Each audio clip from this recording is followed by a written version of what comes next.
Binigyang diin ng kinatawa ng UN Secretary General for Disaster Risk Reduction ang science-based decision-making at maagang pagbabahagi ng impormasyon para maiwasan ang mga sakuna sa gitna ng nagbabagong klima.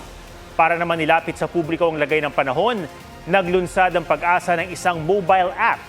May report si Katrina Son. Mula sa matitinding bagyo hanggang sa matagal na tagtuyot, patuloy ang pagharap ng Pilipinas sa mga epekto ng pagbabago ng klima. Kaya naman sa pagbisita sa bansa ng Special Representative of the United Nations Secretary General for Disaster Risk Reduction na si Kamal Kishore, binigyang diin niya ang kahalagahan ng paghahanda ng mga bansa sa mga sakuna.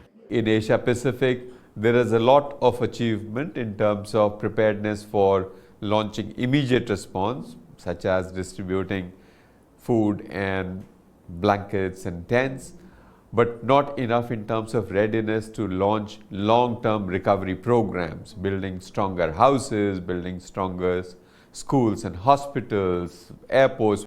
Dagdag pa ni Kishore, isa ang Pilipinas sa mga bansa na madalas makaranas ng mga natural hazard.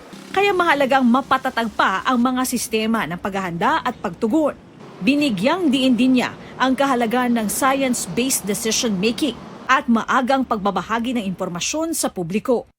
Philippines has the potential to be the lighthouse of disaster risk management in the region. There are many things that are happening in the Philippines that are not happening anywhere in the world. The kind of empowerment that is happening in the Philippines at the local level, it's quite remarkable. The kind of engagement of civil society that is happening in Philippines is quite remarkable. Habang patuloy umano ang pag-init ng daigdig, mas mahalaga ang paghahanda ng mga pamahalaan at komunidad at bahagi ng paghahanda ang pagkakaroon ng napapanahong impormasyon sa ating bansa. Inilunsad ng Pag-asa ang bagong mobile application na Panahon para mailapit sa publiko ang mga weather update at mga babala.